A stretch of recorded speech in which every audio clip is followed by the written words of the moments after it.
Hello guides, আজকে তোমাদের একটা নতুন রেসিপি তোমাদের কাছে নিয়ে চলে এলাম।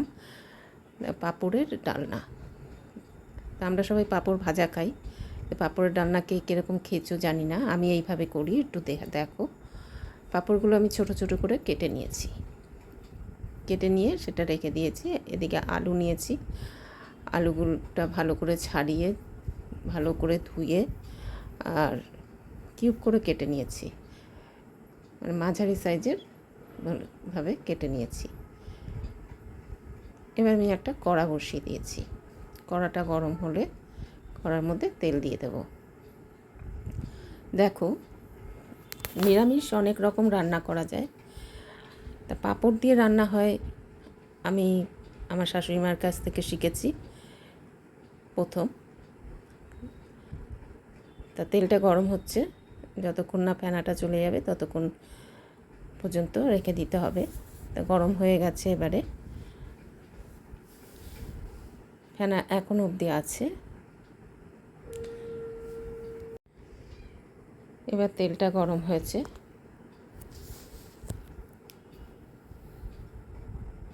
তোমরা সঙ্গে থাকো, দেখতে থাকো। রুমকির পাশে এইভাবে থেকো তোমরা, RS কুক অ্যান্ড ব্লগের পাশে। কড়াটা আমার সেদিনকে খুব ভালোই গরম হয়ে গেছিলো। পাঁপড়গুলো এবারে ভেজে নিচ্ছি।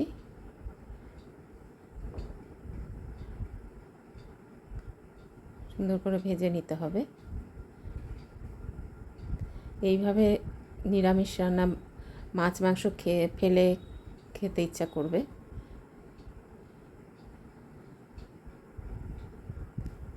পাঁপড়গুলো একে একে ভেজে নেব। আর কিছুটা পাঁপড় দিয়ে দিলাম, আবার ভেজে নিচ্ছি। এইভাবে তোমরা কে কীরকম করো, বাড়িতে পাঁপড় ভাজা পাঁপড় খেয়েছো, কিন্তু পাঁপড়ের ডালনা কে কীরকম করে খেয়েছো আমাকে একটু জানিও। আর এই রেসিপিটা তোমাদের কীরকম লাগলো সেটা একটু প্লিজ আমাকে কমেন্টের মাধ্যমে জানিও, তাহলে আমার উৎসাহ বাড়বে আরও নতুন নতুন রেসিপি দেওয়ার। তোমরা সঙ্গে থাকো, দেখতে থাকো, স্কিপ করে কেউ দেখো না। অনেক কষ্ট করে ভিডিও করে রান্না করে দেই, স্কিপ করে দেখো না, তাতে তোমরাও বুঝতে পারবে না কখন কোনটা দিলাম। দেখো, সবগুলো ভেজে নিচ্ছি, এবার তুলে নেব। কোনো জায়গায় কোনো অসুবিধা হলে পরে তোমরা কমেন্টের মাধ্যমে আমাকে জানাতে পারো।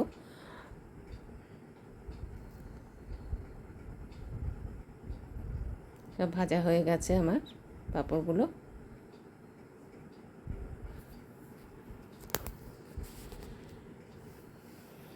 অনেকগুলোই পাঁপড় ভেজেছিলাম, তো কিছুটা আমি রেখে দিয়েছিলাম ডাল দিয়ে খাওয়ার জন্য।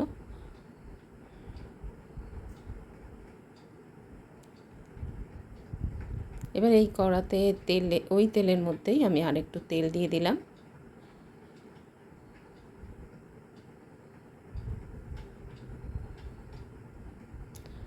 একটু ধৈর্য করে একটু দেখো, ভালো লাগবে তোমাদের। শুকনো লঙ্কা ফোড়ন দিয়ে দিলাম। একে একে এবারে সব কিছু দেব। একটু জিরে দিয়ে দিলাম, গোটা জিরে ফোড়ন দিলাম, শুকনো লঙ্কা দিলাম।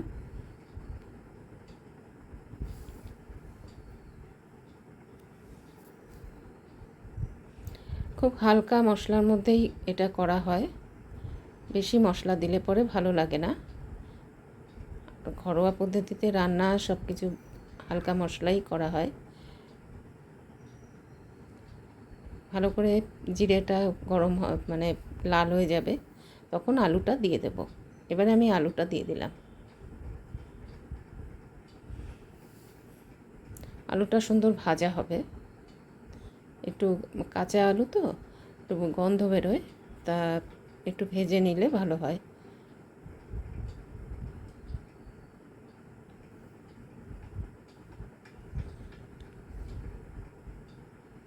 সংসারে অনেক কিছুই আমাদের অজানা থাকে, দেখো একটু নুন দিয়ে দিলাম,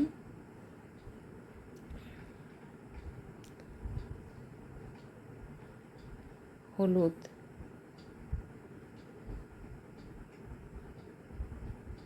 খুব সিম্পলের মধ্যে এই রান্নাটা হয়ে যায়। আর না যারা নিরামিষ খান তাদেরও খুব ভালো লাগবে।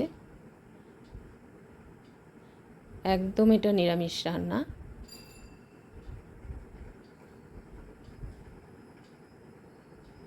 হলুদটা দিয়ে একটু কষিয়ে নিচ্ছি, ভাজা ভাজা করে নিচ্ছি।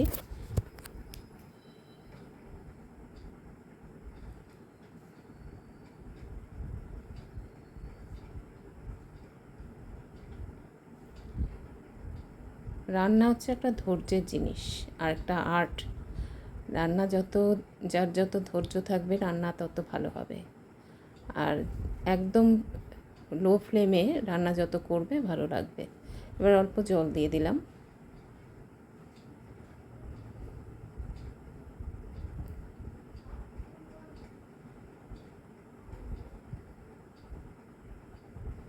এবার টমেটো দিয়ে দেবো একটু।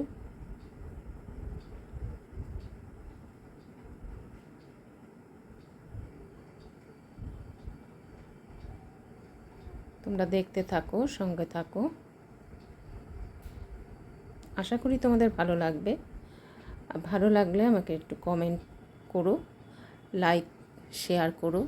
আর যারা নতুন দেখে ভালো লাগছে রান্নাটা, রেসিপিটা, তারা আমাকে সাবস্ক্রাইব করে আমার পাশে থেকো। আর বেল আইকনটা প্রেস করে রেখো, যাতে তোমাদের নতুন নতুন রেসিপি দিলে তোমাদের কাছে আগেই পৌঁছে যায়।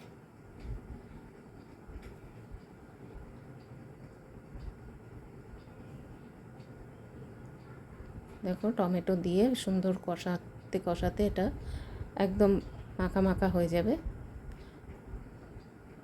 তারপরে আমি গরম জল দেব। আমি সবসময় রান্নায় গরম জলটাই ব্যবহার করি।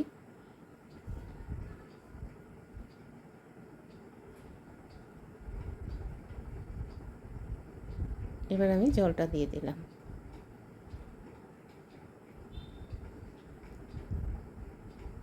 ঝোলটা একটু বেশি দিতে হয়, কেননা পাঁপড়ে জলটা টেনে নেয় তো, তার জন্য। দেখতে থাকো, সঙ্গে থাকো। এবার আমি ঢাকা দিয়ে দিলাম। 10 মিনিট পরে আবার খুললাম। খুলে আবার দেখতে হয় আলুটা সেদ্ধ হলো কি না।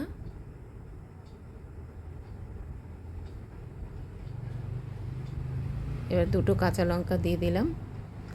সুন্দর গন্ধ হবে, কাঁচা লঙ্কাটার গন্ধ খুব ভালো লাগে। আর যে যেরকম ঝাল খাবে, সবাই তো আর ঝাল খেতে পারে না, ঘরে বাচ্চা কাচ্চা থাকে, সবাই থাকে। এই জন্য কাঁচা লঙ্কা দিলে পরে যে কেউ যদি ঝাল খায় তাহলে কাঁচা লঙ্কা টিপে খাবে। আর কাঁচা লঙ্কার একটা ফ্লেভার খুব সুন্দর হয়।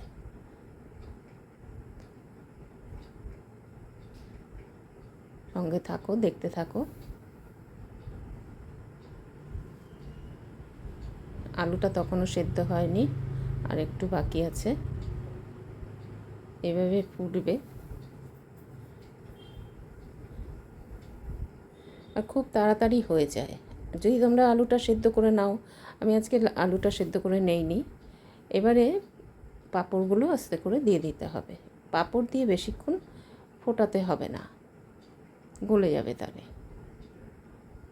খুব সিম্পল, দেখো তোমরা।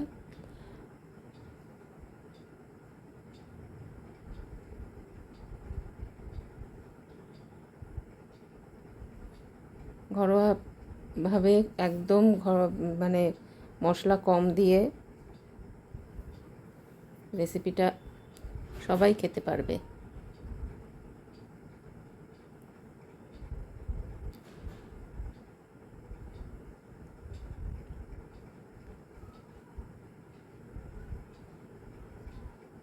পাঁপড় আরও দিয়ে দিলাম।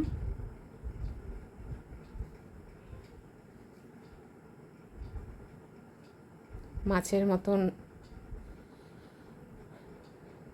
লাগে, একদম মাছ ফেলে এই রান্না দিয়েই খেয়ে নিতে পারবে তোমরা।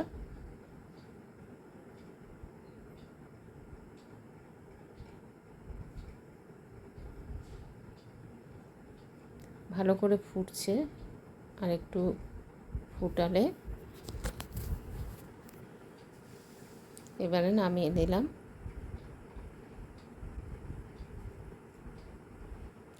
গরম গরম এই ঝোল দিয়েই খাওয়া হয়ে যায়। কীরকম লাগলো তোমাদের একটু আমাকে কমেন্ট করে জানিও। সবাই দেখতে থাকো, এইভাবে সবাই সবার পাশে থেকো, রুমকির পাশে থেকো, সুস্থ থাকো, ভালো থেকো। এখানেই শেষ করলাম।